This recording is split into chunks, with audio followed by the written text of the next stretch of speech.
আজকে দেখেন নদীগুলো সব দখল হয়ে গেছে, নদীগুলো ভরাট হয়ে গেছে। আর ওইখানে ব্রিজের নামে যে জায়গায় 1 টাকা খরচ হবে খরচ করতেছে 100 টাকা। 1 টাকা খরচ হয় 99 টাকা মুজিব কোর্টের পকেটে। এই হলো আজকে অবস্থা। উন্নয়নের নামে, মেগা উন্নয়নের নামে আজকে মেগা চুরি দেখছেন না, যে ব্যাংকগুলো সব খায় ফেলাইছে। আর সামনে যা দেখে তাই খায়। আর ওই যে পিস্টি তাদের রাস্তার মধ্যে এটাও খায়, খাইতে খাইতে অবস্থা, রাস্তা নাই, ঘাট নাই, আজকে গাছ নাই, গাছ খায় ফেলাইছে। মিছিল দিয়েছিলাম কি আমাদের মহানগরের সিনিয়র যুগ্ম আহ্বায়ক নবীউল্লাহ নবী, আমাদের এইখানকার মতিঝিলের নির্বাচিত কমিশনার হারুন রশিদ হারুন সহ ঢাকা মহানগরের অনেকে আজকে জেলে আছে। তাই সেটার প্রতিবাদে একটা মিছিল দিছিলাম। এই ভয়ের সাথে আওয়ামী লীগ কেটে গেছে, মনে করছে আওয়ামী লীগ অফিস দখল করি কিনা, ওইখানে সমাবেশ দিছে। বিএনপি দখলে বিশ্বাস করে না। বিএনপি ওই চিফ জাস্টিসের বাড়িতে হামলা করে নাই, বিএনপি ওই এইখানে পুলিশ হসপিটালে হামলা করে নাই। আমরা দেখছি এর আগে প্রধান বিচারপতির বাড়িতে শেখ হাসিনা কাকে পাঠিয়েছিল অস্ত্র দিয়ে আমরা দেখেছি। আমরা দেখেছি চিফ জাস্টিসকে কারা এই দেশ থেকে বিতাড়িত করেছিল, আমরা সেটাও দেখেছি। এই সমস্ত মিথ্যা কথা বললে বিএনপির নামে পার পাওয়া যাবে না। বিএনপি আগুনে বিশ্বাস করে না, বিএনপি জ্বালা উপরে বিশ্বাস করে না, বিএনপি কারো বাড়িতে হামলা করে না। আপনারা দেখেছেন এই আওয়ামী লীগ এই যাচ্ছে তার সাথে আছে জাসদ, এই জাসদ অফিস জ্বালায় দিছিল। এই আওয়ামী লীগ এইখানে যে রুল কবি রিজভি আছে এই অফিস ভেঙে তাকে নিয়ে গিয়েছিল।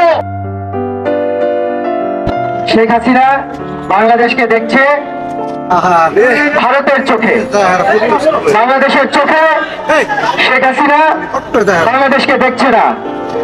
তাই বাংলাদেশে খুন হচ্ছে, খুন হচ্ছে, দূষণ হচ্ছে, নতজন পররাষ্ট্রনীতি হচ্ছে, দুর্নীতি হচ্ছে, শুধু ভারতের স্বার্থ রক্ষা হচ্ছে। এই জন্য বাংলাদেশকে এই দেশের মানুষ স্বাধীন করেনি। আজকে মানুষের দুর্ভোগের শেষ নেই, মানুষের ঘরে খবর নেই, মানুষের কর্মসংস্থান নেই, মানুষ কষ্টে আছে। আজকে আমাদের দেশনায়ক তারেক রহমান সংগ্রাম করছে এই মুক্তির জন্য।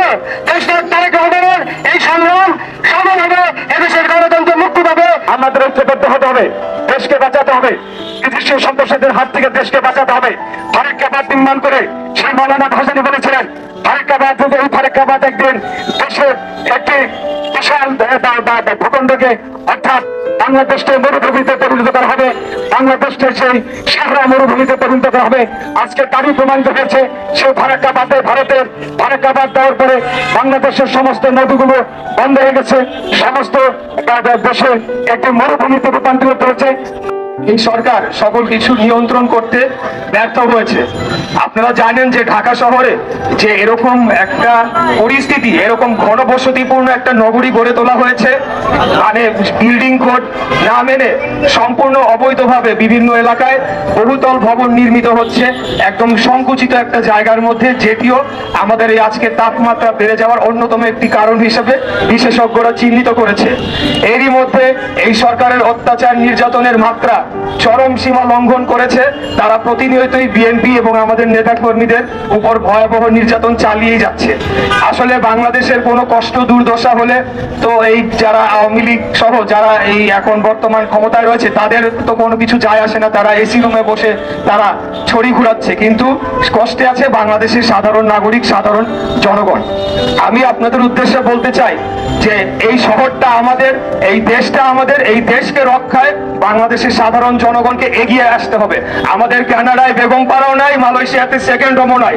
আমাদেরকে সরকার চাইলেও এই দেশ থেকে তারাই দিতে পারবে না। আমরা এই দেশেই অবস্থান করে আগামী দিনে বাংলাদেশের গণতন্ত্রকে পুনরুদ্ধার করব, জনগণের অধিকার জনগণকে ফিরিয়ে দিব, বাংলাদেশের সার্বভৌমত্বকে রক্ষা করব এবং বাংলাদেশের অখণ্ডতাকে আমরা রক্ষা করব ইনশাআল্লাহ। আমি আর জনগণের কথা চিন্তা করি বিএনপি সবসময় সকল কর্মসূচি হাতে নিয়ে থাকে।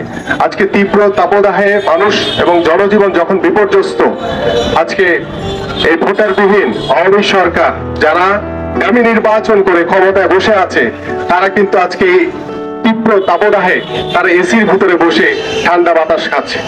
আজকে দেশের জনগণ, আজকে এই যে রিক্সা চালক, আমাদের সঞ্চালনে যিনি রয়েছেন ঢাকা মহানগর দক্ষিণ বিএনপির সংগ্রামী সদস্য সচিব রফিকুল আলম মজনু, তিনি বলেছেন এই যে রিক্সা চালকরা আজকে দেখা যাচ্ছে যে যেখানে সারাদিন তারা রিক্সা চালাতো, এই তীব্র তাপদাহের কারণে প্রত্যেক বেলাও ঠিক মতো চালাতে পারে না। দেখা যাচ্ছে দিন শেষে তাদের ঘরে ঠিক মতো দুমুঠো ভাত জোগাতে পারে না। কিন্তু বর্তমান সরকারের, এই আওয়ামী সরকারের, এই দামি নির্বাচনকারী সরকারের এদিকে কিন্তু কোনো খোঁজ খবর নাই। তারা এসি রুমে বসে ঠান্ডা বাতাস খাচ্ছে। আজকে অসহায় সাধারণ মানুষ দ্রব্যমূল্য ঊর্ধ্বগতির কারণে দুর্বিষহ জীবন। আজকে দেখেন নদীগুলো সব দখল হয়ে গেছে, নদীগুলো ভরাট হয়ে গেছে। আর ওইখানে ব্রিজের নামে যে জায়গায় 1 টাকা খরচ হবে, খরচ করতেছে 100 টাকা। 1 টাকা খরচ হয় 99 টাকা মুজিব কোর্টের পকেটে। এই হলো আজকে অবস্থা। উন্নয়নের নামে, মেগা উন্নয়নের নামে আজকে মেগা চুরি। দেখছেন না, এই যে ব্যাংকগুলো সব খায় ফেলাইছে, আর সামনে যা দেখে তাই খায়। আর ওই যে বৃষ্টি তাদের রাস্তার মধ্যে এটাও খা, খাইতে খাইতে অবস্থা, রাস্তা নাই, ঘাট নাই, আজকে গাছ নাই, গাছ খায় ফেলাইছে। মিছিল দিয়েছিলাম কি আমাদের মহানগরের সিনিয়র যুগ্ম আহ্বায়ক নবীউল্লাহ নবী, আমাদের এইখানকার মতিঝিলের নির্বাচিত কমিশনার হারুন রশিদ হারুন সহ ঢাকা মহানগরের অনেকে আজকে জেলে আছে। তাই সেটার প্রতিবাদে একটা মিছিল দিছিলাম। এই ভয়েসটা আওয়ামী লীগ কেটে গেছে, মনে করছে আওয়ামী লীগ অফিস দখল করি কিনা, ওইখানে সমাবেশ দিছে। বিএনপি দখলে বিশ্বাস করে না।